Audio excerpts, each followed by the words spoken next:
Shalom, shalom, bien-aimés dans le Seigneur Jésus-Christ. Notre Dieu est fidèle, notre Dieu est bon. Je reviens encore vers vous avec cette 63e leçon. Cette 63e leçon pour la gloire du Seigneur. Nous allons parler de l'humilité. C'est un peu différent de l'humilité. Nous parlons de l'humilité, humiliation. Vous voyez? Mais notre thème reste le même. Il n'a pas changé. Je ne sais pas. Le sous-thème, lui, c'est l'humilité. J'allais dire humilité, c'est pas humilité.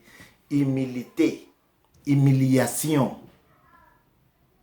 Beaucoup de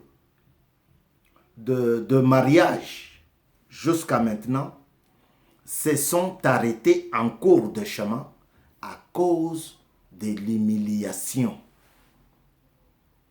Rappelez-vous de la reine Vatsi, pour laquelle le roi a dit « Elle m'a humilié ». Je lui ai demandé de danser pour moi. Elle n'a pas voulu. Danser pour me faire plaisir, elle n'a pas voulu. Je dois la répudier. Je dois la renvoyer. Humiliation. Beaucoup d'amitiés se sont arrêtées parce que l'une des parties s'est sentie humiliée. Non, comment il peut me présenter comme ça? Non, mais attendez. Il m'a appelé l'improductif, il m'a appelé les chômeurs, il y avait du monde. Non, non, non, non, non, non. Pour moi, qui ne passe plus ici, c'est fini. Je ne passerai plus chez lui. Moi et lui, c'est fini. Seulement, adieu. Vous voyez? Ça, on a entendu. Il m'a insulté sous les yeux des gens. Moi et lui, c'est fini. On a déjà entendu ça. Il m'a déshabillé. Il y a des termes pour faire voir que j'ai été humilié. Il m'a déshabillé. Pourquoi? Parce que notre Seigneur, je dis bien notre Seigneur, Jésus-Christ, a été humilié de la sorte. Il a été déshabillé. Il m'a rabaissé. Les gens du monde, ils ont des termes. Il m'a rabaissé.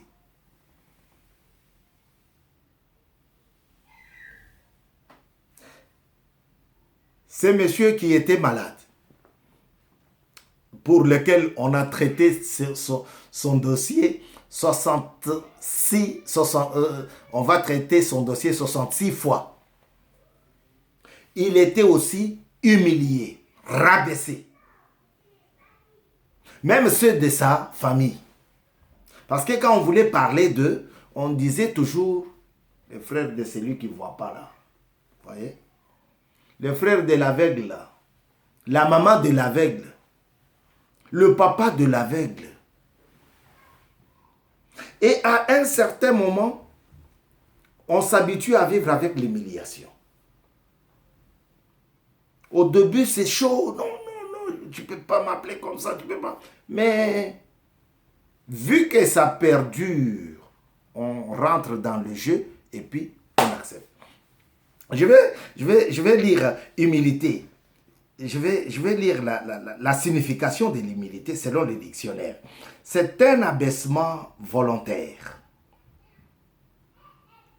Vertu qui résulte du sentiment de notre faiblesse. C'est une vérité. Mais qui fait quoi? Qui ressort de notre sentiment de faiblesse, de notre insuffisance ou qui le fait naître. Donc à partir de notre insuffisance, on peut nous humilier. Parce qu'on va appeler, on va nous qualifier, on va nous traiter selon notre insuffisance. Tu as un pied long, très long que l'autre, disproportionné. Ah, lui qui a... On te prend, on t'insulte, il y a du monde, c'est une façon de t'humilier. Mais nous, en tant que chrétiens, nous ne pouvons plus souffrir de l'humilité, de l'humiliation. Nous ne pouvons plus souffrir. Quand je sais que ce que tu as dit est vrai sur moi, j'en souffre plus. C'est fini. J'en souffre plus. Christ savait qu'il allait être chopé, pris. Et qu'il allait passer par le gouverneur, par le calife. Il le savait. Il savait qu'il allait être humilié. On te déshabille, tout le monde est là. 63e leçon aujourd'hui, le 24 janvier 2022. Nous parlons Christ. Nous traitons Christ. Nous ne voulons pas aller loin de la vérité absolue. Nous voulons rester dans le parage de la parole excellente, la parole qui vivifie, la parole qui restaure, la parole qui donne la force et le courage, même si on a été humilié. Nous voulons rester là. Même si ça nous fait mal, nous voulons rester là. Parce que Dieu va nous relever. C'est un abaissement volontaire. Alléluia. Je vais lire Philippiens chapitre 2.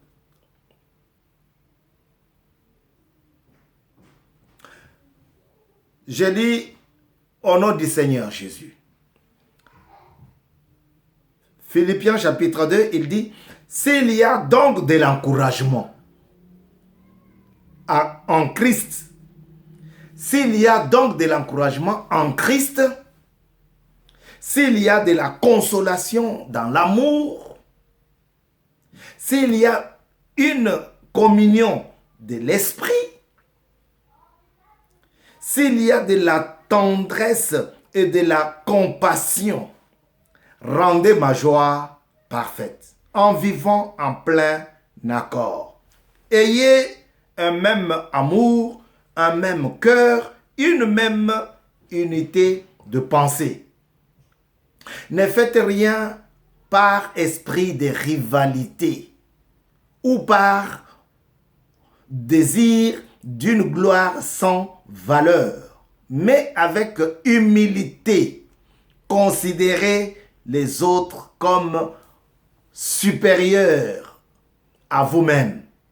Que chacun de vous, au lieu de regarder à ses propres intérêts, regarde aussi à ceux des autres. Verset 5. Que votre attitude soit identique à celle de Jésus-Christ, lui qui est des conditions divines. Il n'a pas regardé son égalité avec Dieu comme un butin à préserver, mais il s'est dépouillé lui-même en prenant une condition de serviteur,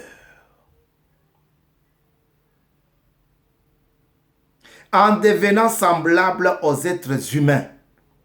Reconnu comme un simple homme, il s'est humilié lui-même en faisant preuve d'obéissance jusqu'à la mort. Même la mort sur la croix. C'est aussi pourquoi Dieu l'a élevé à la plus haute place et lui a donné le nom qui est au-dessus de tout nom, afin qu'au nom de Jésus-Christ, chacun plie le genou dans le ciel, sur la terre et sous la terre, et que toute langue reconnaisse que Christ, Jésus, est le Seigneur, à la gloire de Dieu le Père. Quel beau texte! Quelle belle parole! Quelle belle parole d'encouragement! Ne vous considérez pas supérieur, au-dessus, par rapport aux autres. Non. C'est un péché, frère. Dieu parle ici. Vous savez, un seul poste peut rendre quelqu'un fou. À telle enseigne qu'il devient hostile même pour ceux qui avaient prié pour lui. Ah, pasteur, là tu parles avec les dirigeants des chefs de l'État. Oh, mais c'est moi qui ai prié pour toi. Mais j'ai gêné pour toi. Alors que toi, tu étais dans ta chambre en train de dormir. Maintenant, je dois me référer au dirkab de... Pasteur, tu vois, nous là, nous les ministres, on ne parle pas beaucoup. Ton frère là, je peux appeler 2 policiers et puis il est chicoté. On l'humilie ici. Ah, mais frère, tu as oublié que c'est moi qui ai prié pour toi. Je viens te demander pour que tu trouves la solution dans cette petite affaire. Tu me parles comme ça. Un seul poste peut rendre quelqu'un fou de pouvoir. Il est bourgmestre, mais tout le monde aux alentours de lui sont chosifiés, quoi. Et Dieu nous regarde. Il pleure. Jésus pleura, non seulement devant la tombe de Lazare, mais il pleure aussi pour nos comportements. On m'a raconté une histoire d'un papa qui était élu député. Le soir, il passe avec de la bouffe dans ses sachets, dans des sachets, il transporte les sachets. Hey! Tous les enfants qui jouent au ballon, dès qu'il y a un enfant qui s'approche, hey, toi, quitte là, tu ne sais pas que je suis député?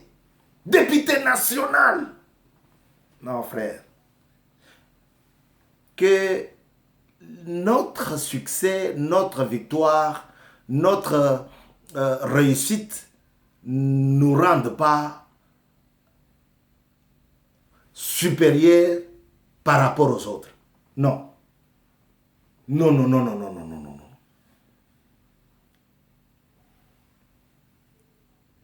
Que votre attitude soit identique à celle de Jésus-Christ.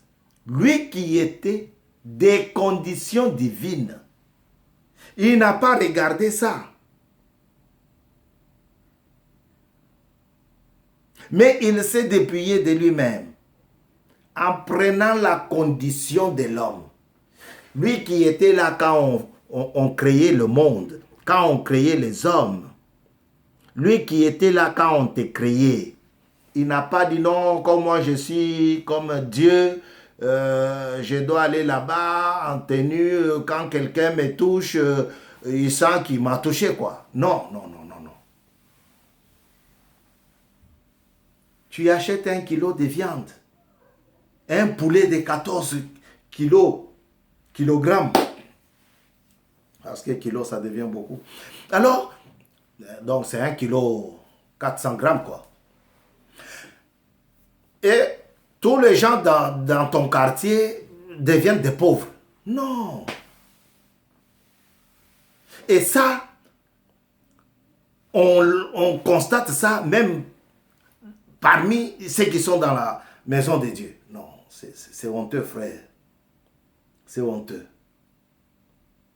Tu achètes une belle cravate. Ah, moi, j'ai toujours porté la cravate moutarde, quoi, tu vois. Non, non, non, non, non. Dieu ne nous enseigne pas cela. Dieu il dit, soyez des imitateurs de Jésus. C'est-à-dire quoi? Quand tu as un bon poste, tu gagnes ton argent, tu t'occupes aussi des pauvres. Tu t'occupes aussi des pauvres. Quand tu as un bon poste, tu gagnes ton salaire très bien.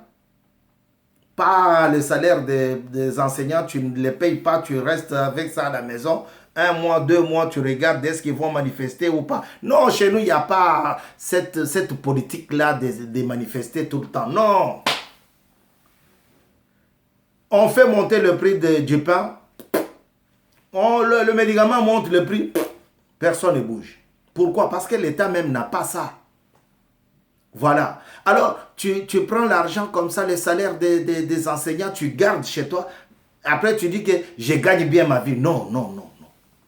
Ce n'est pas cette vie-là, frère. Et c'est malheureux quand on voit ça dans la maison de l'Éternel.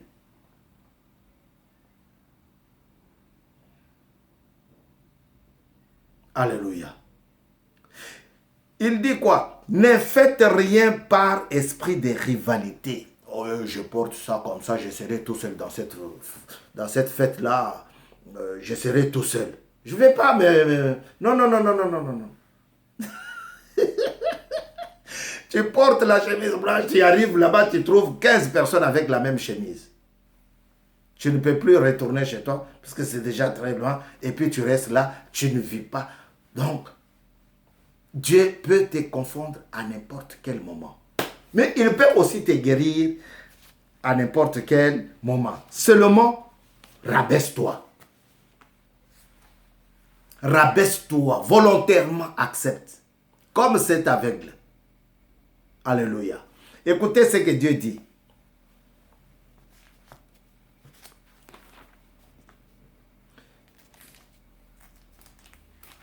Jean chapitre 9.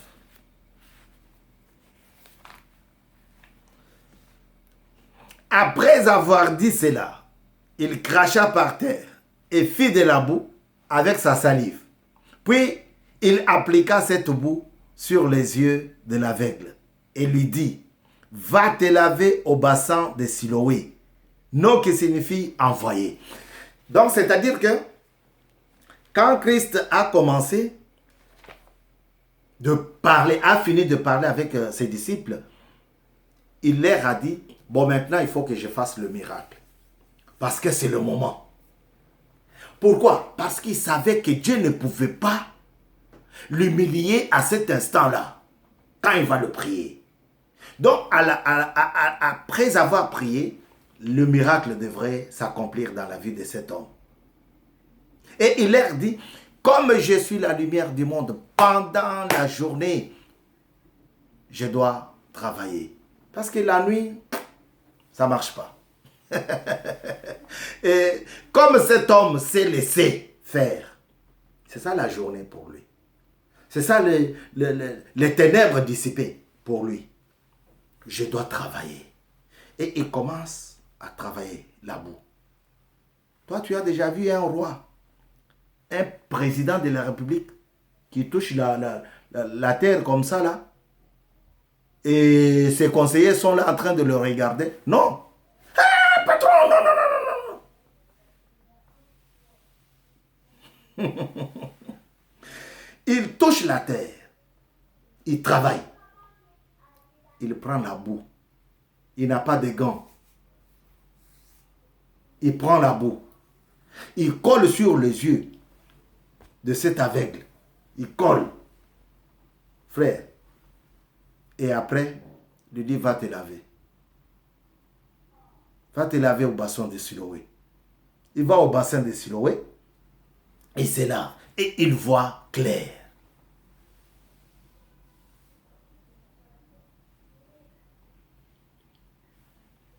Pourquoi il a reçu ce miracle ce jour-là? Parce qu'il s'était rabaissé. Parce que quand il a entendu les gens dire « Ah, on veut faire des miracles sur toi », il s'est laissé faire. Imaginez aujourd'hui, toi tu portes une cravate moutarde et le pasteur arrive, crache par terre, il prend ça, il colle sur ton visage. Mais mbata rozo. Oh Seigneur, j'ai déjà vu des gens, on prie pour lui, mais lui il a un pied derrière, un pied devant. Pourquoi? Pour résister quand on va essayer de le bousculer. Parce que des faux bergers sont là. Ils viennent pour prier pour toi, mais ce n'est pas pour prier pour toi, c'est pour te faire tomber et puis dire que ah, j'avais l'onction. Alors, il est comme ça. On prie pour lui et lui, il est comme ça.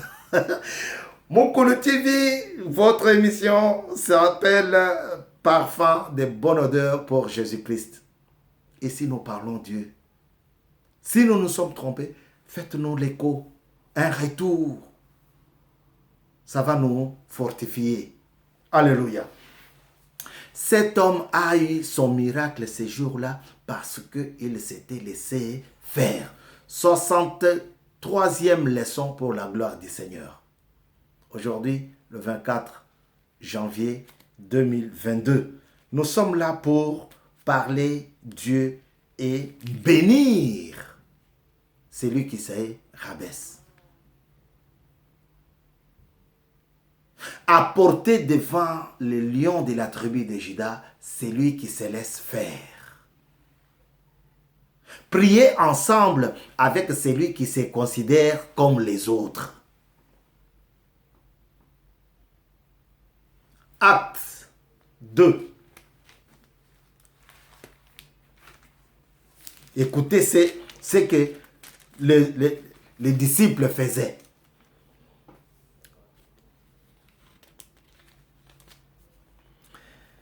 Acte 2, je vais lire à partir du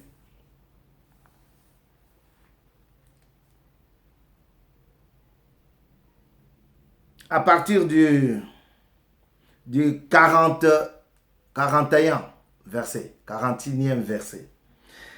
Ceux qui acceptèrent sa parole furent donc baptisés. Et ce jour-là, le nombre des disciples augmenta d'environ 3000 personnes. 42. Ils persévéraient dans l'enseignement des apôtres. 2. Ils persévéraient dans la communion fraternelle. 3. Ils persévéraient dans la fraction du pain. 4. Et ils persévéraient dans la prière. Frère, depuis que tu es ministre, tu ne manges plus avec des gens. Si tu étais du monde, oui, je peux accepter. C'est qui lui? Non, non, non, non, non. Ça, c'est pas pour toi. Parce que toi, tu avais accepté Christ comme Seigneur et Sauveur. Regardez ces gens. Ils persévéraient dans l'enseignement. Ils persévéraient dans la communion fraternelle. C'est-à-dire, ils participaient à l'enseignement biblique. Ils participaient à des réunions. Ils participaient à la fraction du pain. Donc, manger, partager le pain. Et aussi dans la prière. Depuis que tu es ministre, tu ne manges plus avec des gens. Tu ne pries plus avec des gens. Tu ne partages plus avec des gens. Je suis devenu quelqu'un d'une autre classe. Mais attention, le diable était là en haut. Il s'est retrouvé projeté par terre. Que le Seigneur vous bénisse, qu'il vous rende au centuple. Vous qui êtes restés avec nous, il nous reste maintenant 3 leçons pour la gloire du Seigneur. Que la paix et la justice de Dieu vous soient accordées. Au nom de Jésus-Christ. Nous avons ainsi dit Amen. Soyez comblés d'encouragement, du pardon, d'entente mutuelle et d'humilité, qui n'est pas à confondre avec humidité. Soyez bénis. Ciao. En tout cas, vous êtes bénis. Nous sommes en train de terminer cette série d'enseignements et nous vous prions de rester toujours branchés. 3 leçons nous restent. Il nous reste. Merci.